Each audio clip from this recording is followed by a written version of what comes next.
जय हिंद दोस्तों, मैं नीरज कुमार एक बार फिर से आपका स्वागत करता हूं आपके अपने यूट्यूब चैनल एन कैश में। दोस्त, सबसे पहले दिवाली की आपको हार्दिक शुभकामनाएं।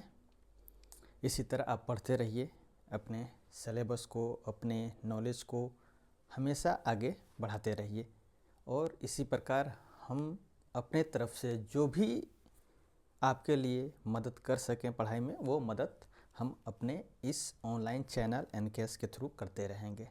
तो चलिए दोस्त, चलते हैं अपने सिलेबस को फिर से आगे बढ़ाते हैं। वहीं पर जैसा कि आपने देखा पिछले सेशन में हमने आपको प्रमेय और एक उदाहरण, फर्स्ट उदाहरण जो था, यानी कि हम कर क्या रहे हैं, हम पढ़ रहे हैं चतुर्भुज, जिसमें हमने उदाहरण फर्स्ट और साथ में जितने भी प्रमेय थे उन सभी प्रमेयों को हमने बता दिया था। अब है आगे के जितने भी उदाहरण हैं उन उदाहरणों को देखते हैं। तो आइए चलिए, एक बार सेशन को शुरू होने से पहले लाइक कर लीजिए, सब्सक्राइब कर लीजिए और शेयर करते रहिए। तो आइए चलिए चलते हैं, बढ़ते हैं आगे की तरफ। चलिए, जैसा कि आप देख सकते हैं ये सभी चीज़ें हमने भूमिका हुआ या फिर कोण के कितने, चतुर्भुज के सभी कोणों का मान कितना होता है, वो कैसे सिद्ध करेंगे, या फिर चतुर्भुज के प्रकार हुए, इन सभी चीज़ों के बारे में हमने पढ़ रखा है काफ़ी अच्छे तरीके से।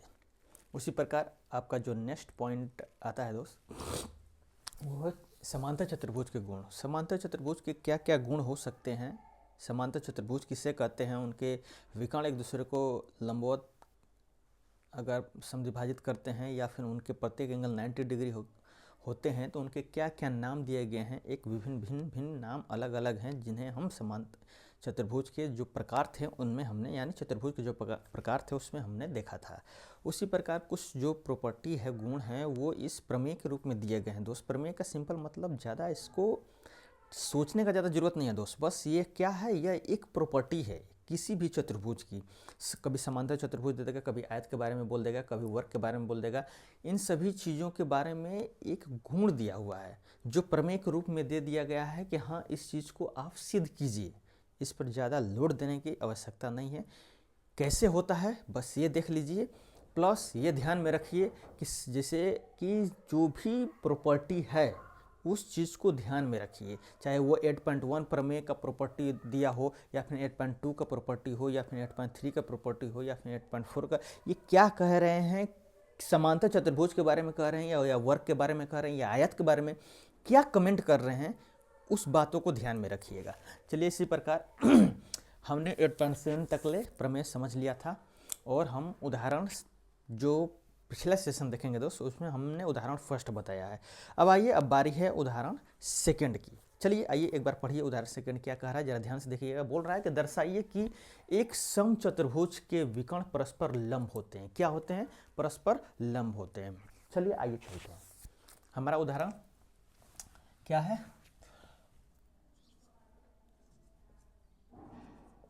उदाहरण सेकंड है। क्या है दोस्त? उदाहरण सेकंड है। चलिए आइए समझते हैं। देखिए उदाहरण सेकंड में क्या कह रहा है। उदाहरण सेकंड में कह रहा है कि हम आपको कोई एक समचतुर्भुज दे दिए हैं। सॉरी, क्या? हाँ, एक समचतुर्भुज है दोस्त। एक सेकंड, एक समचतुर्भुज हम आपको दे दिए हैं। उस प्रश्न के वो जो प्रमेय है वो इसे आप पिछले प्रमेय जो भी पढ़े होंगे, ऐसे तथ्य, ऐसे सिद्ध करने के संबंधित आप प्रमेय में भी अलग अलग चतुर्भुजों को देखे होंगे जिनके विकर्ण बराबर होते हैं, समद्विभाजित होते हैं। इस प्रकार के आपको अपने प्रमेय पढ़ा है। उसी पर उससे थोड़ा कुछ हटकर एक प्रश्न के रूप में, उदाहरण के रूप में दिया हुआ है कि एक समचतुर्भुज है, हम आपको दे दिए हैं। आप बस इतना साबित कीजिए कि उस समचतुर्भुज में अगर हम विकर्ण बनाएंगे तो विकर्ण एक दूसरे को लंब, यानी कि एक दूसरे पर लंबवत होंगे। आपको यही साबित करना है। करना क्या है आइए देखिए जरा। बोल रहा है कि हम आपको एक समचतुर्भुज दे दिए। चलिए हम समचतुर्भुज बना लिए इस प्रकार, या ए बी सी डी। दिया क्या हुआ है दोस्त, बस वह लिख लेंगे। दिया हुआ है कि ए बी सी डी एक क्या है? रोम्बस यानी समचतुर्भुज है। रोम्बस यानी समचतुर्भुज है। क्या है? एबीसीडी एक रोम्बस है। और सिद्ध क्या करना है? सिद्ध क्या करना है आपको? सिद्ध क्या करना है, जरा ध्यान से देखिएगा। बोल रहा है कि अगर आप इसका विकर्ण बनाते हैं, क्या बनाते हैं, अगर आप इसका विकर्ण बनाते हैं तो इनके विकर्ण जो हैं एक दूसरे को मतलब लंब पर मिलते हैं, यानी कि एक दूसरे को जब कट करेंगे तो 90 डिग्री का निर्माण होगा, यही दिखाना है। इसे हम नाम दे देते हैं वो। अब जरा ध्यान से देखिएगा, सिद्ध क्या करना है हमको, बस सिद्ध यही करना है कि विकर्ण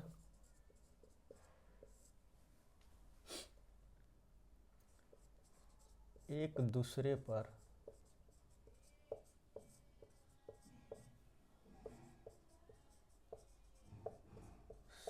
समकोण का निर्माण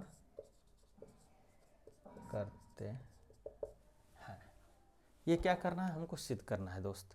यानी कि अगर हम यह कहें कि COB या BOA या फिर DOA या फिर DOC सभी ये एंगल 90 डिग्री के होंगे तो मेरा कहना कहीं गलत नहीं होगा। क्यों?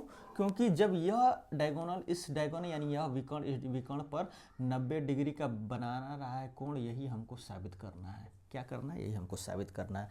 यानी कि हम क्या लिख सकते हैं इसके मतलब कि BOC बराबर एंगल BOA एंगल AOD बराबर एंगल DOC, ये सभी कितना हमको साबित करना है, 90 डिग्री का। कितना साबित करना है दोस्त, 90 डिग्री का। एक बार फिर से जो उदाहरण है उसे एक बार फिर से आप देख लीजिए जरा, क्या कह रहा है, ध्यान से समझिएगा। बोल रहा है दर्शाइए कि समचतुर्भुज, हमने समचतुर्भुज ले लिया, कि विकर्ण परस्पर लंब होते हैं। विकर्ण क्या होते हैं, परस्पर लंब होते हैं। परस्पर का मतलब एक दूसरे को जब काट रहे हो, प्रतिच्छेद कर रहे हो, तो उस जिस पॉइंट पर कर रहे हो तो उस पॉइंट पर 90 डिग्री का निर्माण कर रहे हैं। तो यही हमको ये सभी एंगल क्या करने हैं, 90 डिग्री प्रूफ करने हैं। तो आइए जरा चलते हैं प्रूफ करने के। आइए जरा देखिएगा, बोल रहा है दोस्त कि समचतुर्भुज है। क्या है, समचतुर्भुज है। और आप ये बात जानते हैं बखूबी बहुत अच्छे तरीके से कि एक समचतुर्भुज एक समानांतर चतुर्भुज भी होता है। क्या होता है, समानांतर चतुर्भुज भी होता है। यानी कि ये जो समचतुर्भुज है वो क्या होता है, समानांतर चतुर्भुज भी होता है। ये बात आप जानते हैं। इसके साथ आप ये भी जानते हैं कि जो समचतुर्भुज होते हैं उनके सभी भुजाएं आपस में बराबर होते हैं। क्या होते हैं, आपस में बराबर होते हैं। ये बात भी आप जानते हैं। इन्हीं दो बातों को लेकर हम चलने वाले हैं दोस्त। आइए जरा ध्यान से देखिएगा। पहला पॉइंट क्या, यह लिख देंगे कि समचतुर्भुज एक समांतर चतुर्भुज भी होता है एवं साथ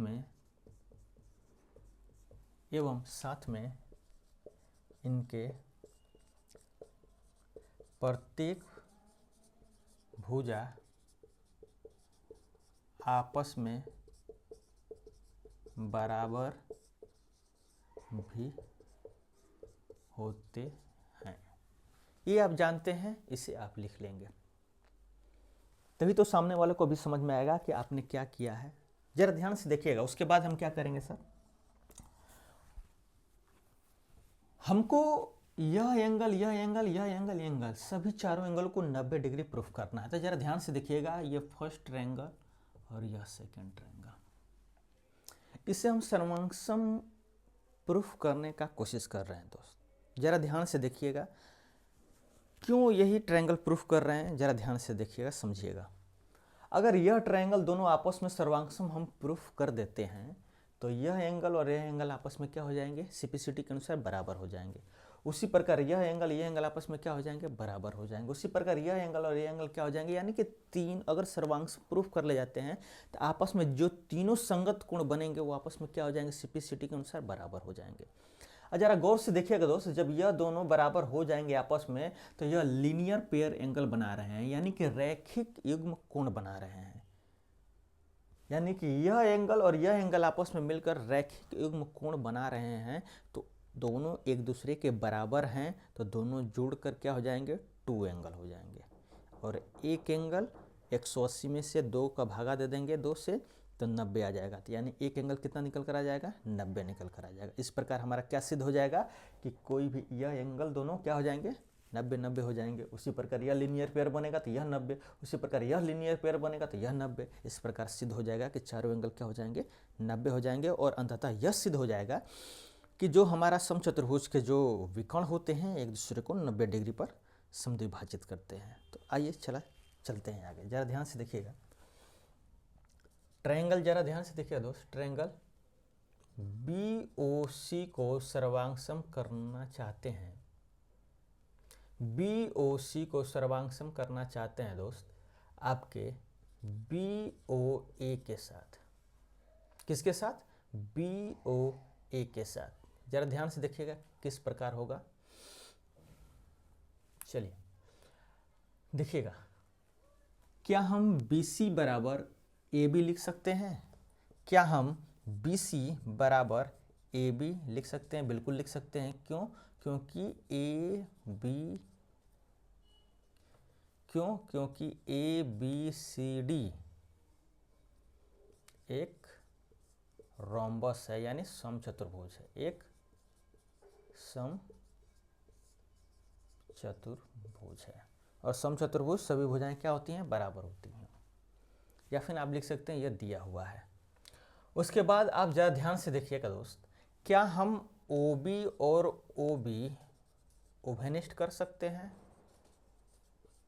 उभयनिष्ठ बिल्कुल कर सकते हैं सर।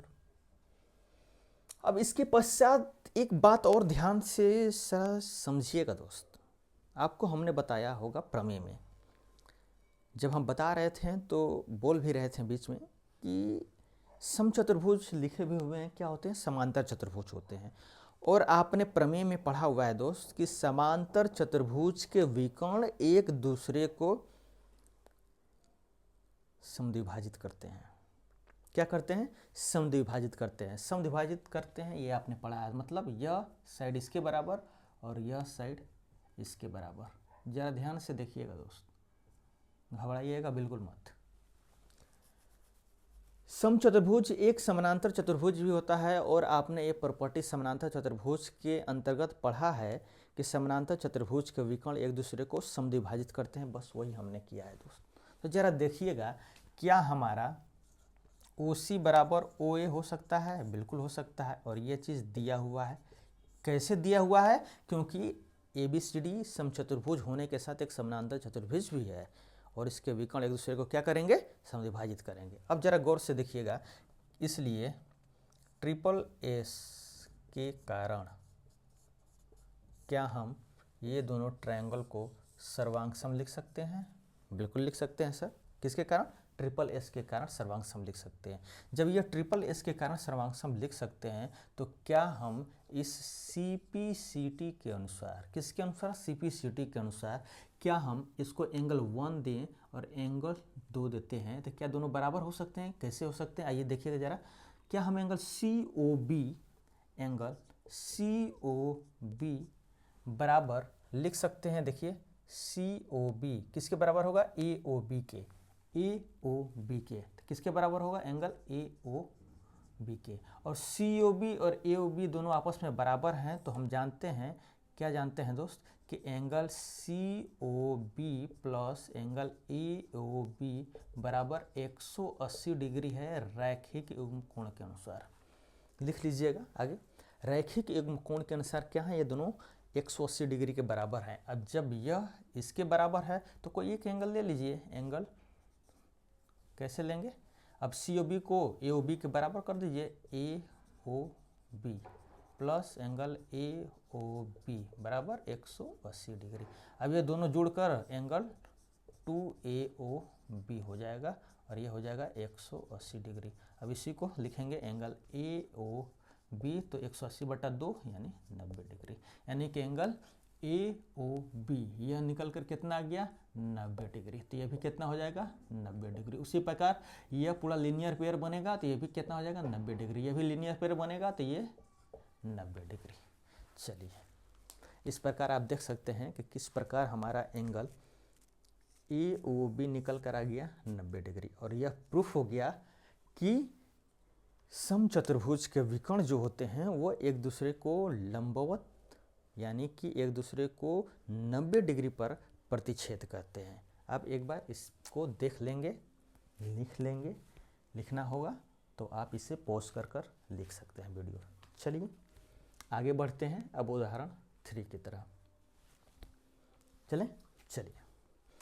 चलिए आइए पढ़िए जरा उदाहरण 3 क्या कहता है। ध्यान से पढ़ेंगे, समझेंगे बातों को।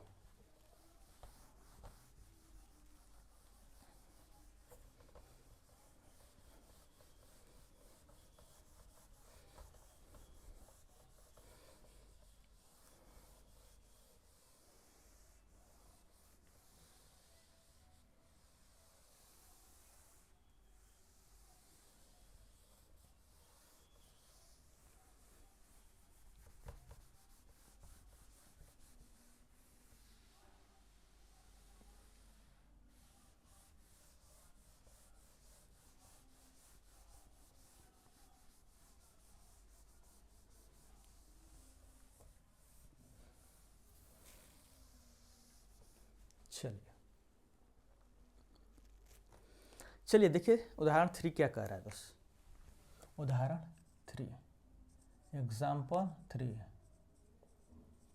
उदाहरण नंबर 3।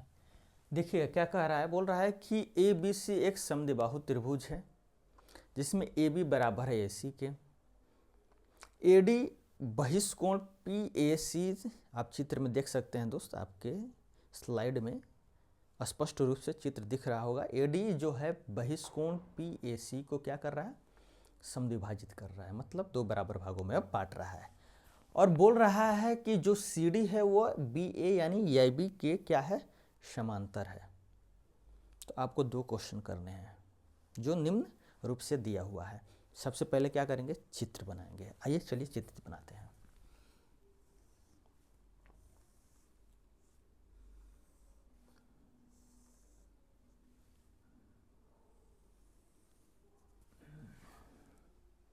चलिए ये आपका P बिंदु है, दिख रहा है, बिल्कुल दिख रहा है। ये आपका A बिंदु है, बिल्कुल। ये आपका B है, C है और ये आपका D बिंदु है। उसके बाद A और C को मिला दिया गया है, A और C को मिला देंगे और बोल रहा है ये इस प्रकार एंगल है, इस प्रकार, बस कुछ नहीं है। अब बोल रहा है जो वो चीज़ हम लिख लेंगे, दिया क्या हुआ है, दिया क्या हुआ है वो लिख लेंगे। दिया हुआ है कि ए बी सी एक समद्विबाहु त्रिभुज है। ए बी सी कैसा त्रिभुज है, समद्विबाहु, समद्विबाहु क्या है, त्रिभुज है, समद्विबाहु त्रिभुज है। उसके बाद बोल रहा है कि जिसमें ए बी और ए सी बराबर हैं। ए बी और ए सी क्या है, बराबर हैं। ए बी और ए सी क्या है, ए बी और ए सी क्या है, बराबर हैं। उसके बाद क्या बोल रहा है कि ए डी बहिष्कोण पी ए सी, जो ए डी है वो P angle P A C को समद्विभाजित कर रहा है। और साथ में बोल रहा है कि जो सी डी है वो पैरेलल है ए बी के। किसके, पैरेलल है ए बी के। चलिए आइए जरा ध्यान से देखेंगे क्या करना है। लिख लेंगे, क्या लिख लेंगे कि ए डी जो है angle P A C, P A C को क्या कर रहा है, समद्विभाजित कर रहा है, समद्विभाजित क्या कर रहा है, समद्विभाजित कर रहा है। निकालना क्या है, निकालना क्या है, निकालना है। आइए देखते हैं क्या निकालना है दोस्त, जरा 1 सेकंड रुकेंगे।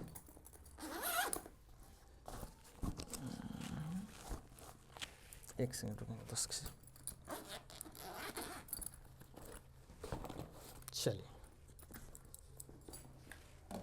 चलिए आइए देखिए निकालना क्या है, निकालना क्या है, निकालना है कि डी ए सी एंगल, जो डी ए सी होगा वह एंगल बी सी ए के बराबर होगा। किसके, बी सी एंगल के बराबर होगा। और क्या दिया हुआ है, ये पहला क्वेश्चन है। दूसरा क्वेश्चन क्या कह रहा है, और बोल रहा है कि ए बी सी डी एक समानांतर चतुर्भुज है। ए बी सी डी एक कैसा चतुर्भुज है, समांतर चतुर्भुज है। ऐसा बना देंगे, समझ जाइएगा यह चतुर्भुज का चिन्ह है। चलिए आइए जरा ध्यान से देखिएगा प्रश्न को। बोल रहा है कि ए बी सी एक समद्विबाहु त्रिभुज है, जैसा कि हम बनाए हैं, आप देख सकते हैं, जिसमें ए बी और ए सी के बराबर है। बिल्कुल ठीक है।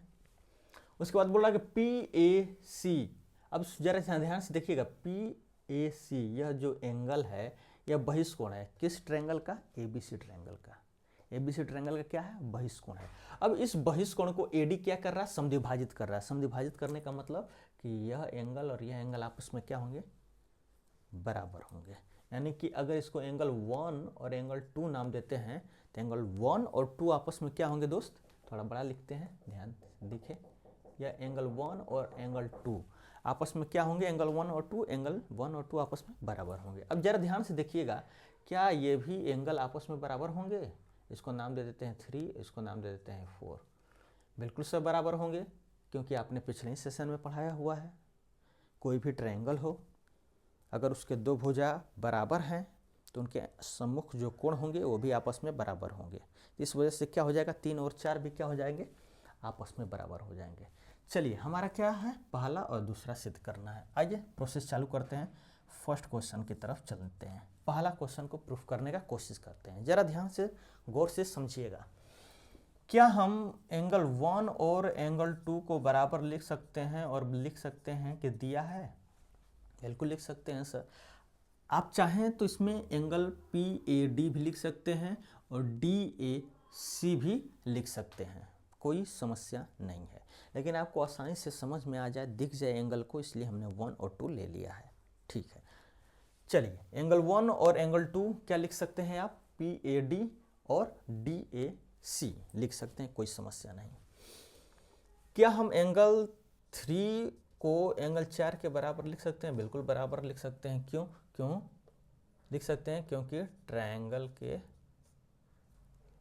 के बराबर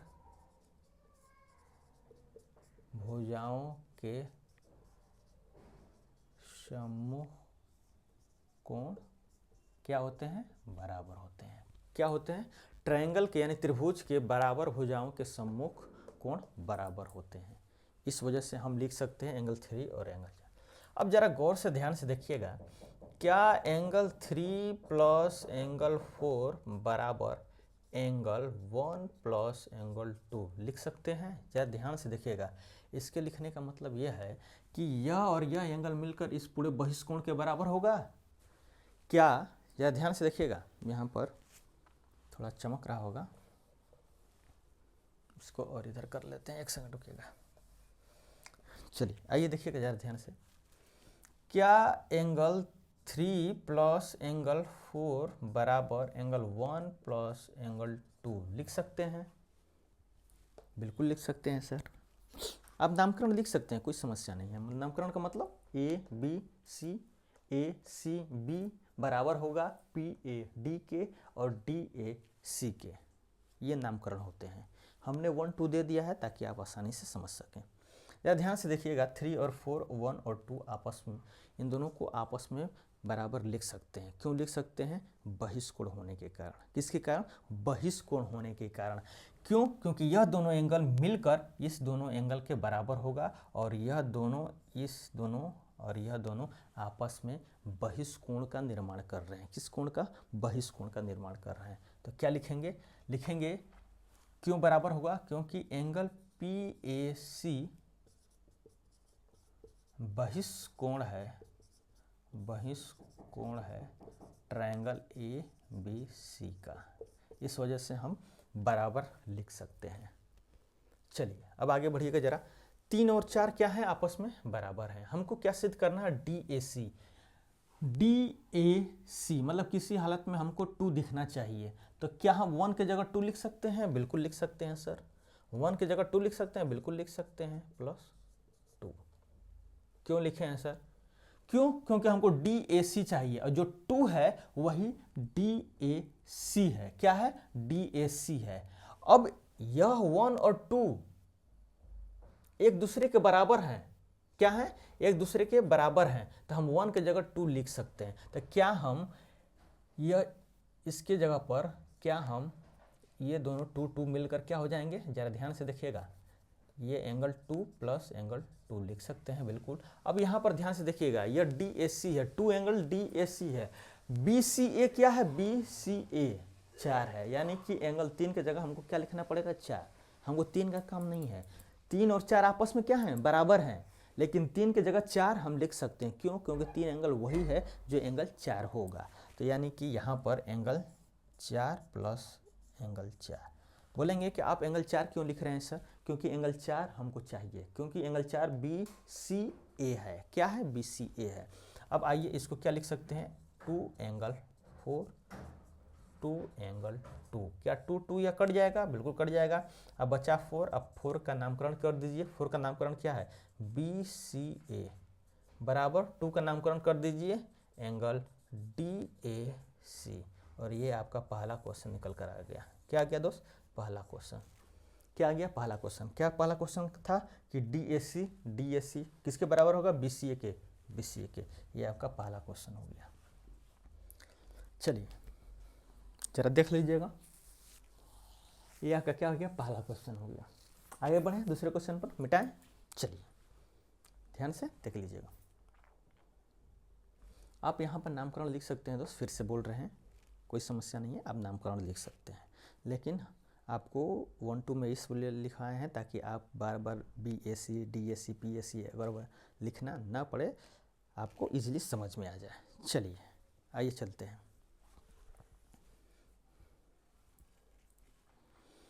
जरा गौर से देखिएगा, सेकंड क्वेश्चन बोल रहा है कि साबित करना है, क्या साबित करना है कि ABCD एक क्या है, समांतर चतुर्भुज है। क्या है? ABCD एक समांतर चतुर्भुज है, ये आपको सिद्ध करना है। आइए चलते हैं।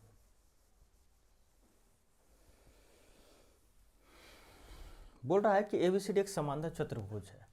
अब जरा ध्यान से देखिएगा, ABCD जिसमें AB समांतर है CD के, ये पहले ही दे रखा है। क्या है? ये पहले ही दे रखा है कि ABCD के समानांतर है, यानी कि दूसरा क्वेश्चन को करने के लिए एक पत्ता तो मेरे पास है। दूसरा क्वेश्चन कर रहे हैं, कौन सा? दूसरा क्वेश्चन कर रहे हैं जिसमें साबित करना है कि ABCD क्या है, समानांतर चतुर्भुज है। तो AB पैरेलल है, क्या ध्यान से देखिए, यहाँ पर AB पैरेलल है किसके, CD के। ये क्या है, दिया हुआ है। और हमको अब साबित क्या करना है, अब हमको साबित सिर्फ यह करना है कि BC पैरेलल होगा AD के। क्या होगा? BC पैरेलल होगा AD के, यही हमको दिखाना है। अगर यही दिखा देंगे तो यह एक ऐसा चतुर्भुज निकल कर आ जाएगा जिसके आमने सामने की भुजा क्या है, समांतर है। इसके सम्मुख भुजाएं क्या हैं, समांतर हैं। और समानांतर चतुर्भुज का यही सबसे पहला ही क्वालिटी यही होता है कि उनके सम्मुख भुजाएं आपस में समानांतर हों। क्या हों? समांतर हों। तो आइए, पहला तो एक तो दे दिया हुआ है, आइए दूसरे पर चलते हैं, करने का कोशिश करते हैं। अब जरा ध्यान से देखिएगा, हमको करना है BC AD के पैरेलल, ये पहले से ही दिया हुआ है। अब जरा ध्यान से देखिएगा कि आप इस ट्रायंगल को और इस ट्रायंगल को आपस में क्या कर रहे हैं, सर्वांगसम। अगर सर्वांगसम करते हैं पहला और दूसरा ट्रायंगल को, तो क्या हमारा यह एंगल निकलकर यह एंगल या फिर यह एंगल निकलकर यह एंगल के बराबर आ सकता है? या गौर से देखिएगा, हम कहना क्या चाहते हैं।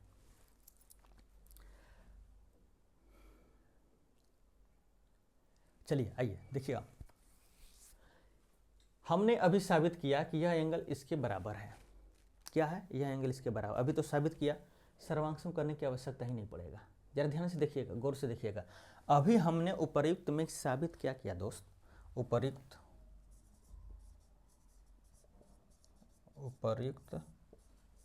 प्रश्न में एंगल 4 इक्वल टू एंगल 2 या एंगल BCA बराबर एंगल DAC दिखाया। क्या किया? दिखाया। अभी उपरोक्त प्रश्न में हमने यही तो दिखाया है। ये यहाँ पर चमक रहा होगा दोस्त, यह एंगल 4 है। क्या है? ऊपर लिख देते हैं ताकि आपको दिखे। एक सेकेंड, एंगल 4 अब दिख रहा होगा, ये यहाँ पर थोड़ा चमक रहा होगा। उपरोक्त प्रश्न में हमने अभी क्या दिखाया, एंगल 4 बराबर है 2K, एंगल 4 बराबर है 2K, या फिर एंगल BCA बराबर है एंगल DAC के। हमें सर्वांग करने की कोई आवश्यकता नहीं पड़ेगा। अब जरा ध्यान से देखिएगा, अब मान लेते हैं यह BC लाइन है और AD लाइन है, फिर से लाइन एंड एंगल में जाना पड़ेगा। वहाँ पर जो हमने पढ़ाया था कि जब कभी भी दो रेखाएं खींची गई हों और एक उसको तीसरी रेखा प्रतिच्छेद कर रही हो, तो उसके अंतः एकांतर कोण जो अगर बराबर हो जाते हैं, या फिर संगत कोण बराबर हो जाते हैं, या फिर उनके एक ही ओर के अंतः कोण का मान 180 डिग्री आ जाता है, तो वो दोनों रेखाएं आपस में क्या हो जाएंगी, समांतर हो जाएंगी। तो जरा ध्यान से देखिएगा, ADBC एक दो रेखाएं हैं, इसको तीसरी रेखा AC क्या कर रही है, कट कर रही है। अब यह एंगल और यह एंगल आपस में है अंतः एकांतर कोण, और 2 और 4 आपस में क्या है, बराबर हैं, तो इसलिए क्या BC और AD क्या हो जाएंगे, समांतर हो जाएंगे। यही लगेगा और कुछ नहीं होगा। चलिए आइए देखिएगा आगे क्या है। एंगल 2 4 ये बराबर और तथा दिखाया है तथा एंगल 2 एवं एंगल 4 अंतः एकांतर कोण का निर्माण कर रहे हैं, जो आपस में बराबर है, इसलिए AD पैरेलल टू CD क्या हो जाएगा, AD पैरेलल टू CD। यही हमको साबित करना था।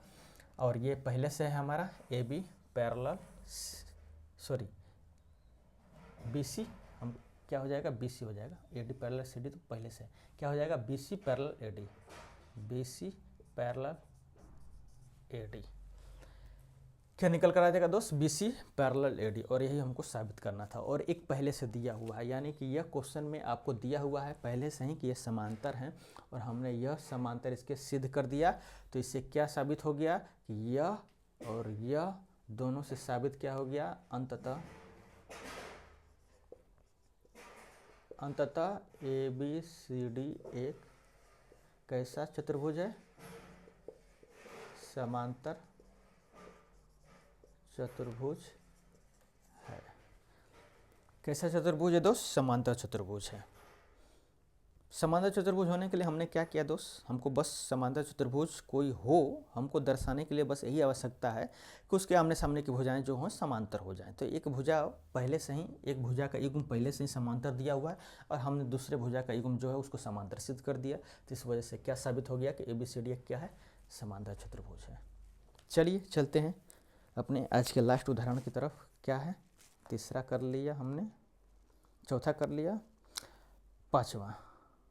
चलिए ये आज का हमारा लास्ट चौथा, एक सेकंड रुकिएगा, ये हमारा तीसरा उदाहरण था।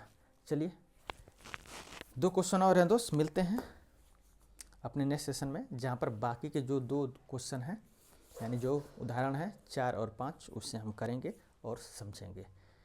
तत्पश्चात इसके बाद एक प्रमेय आपको और पढ़ना है, उसके बाद प्रश्नावली करना है। तो चलिए मिलते हैं अपने नेक्स्ट सेशन में, जहाँ पर उदाहरण 4 और उदाहरण 5 को देखेंगे, समझेंगे आसानी तरीके से। Have a nice day, God bless you, जय हिंद।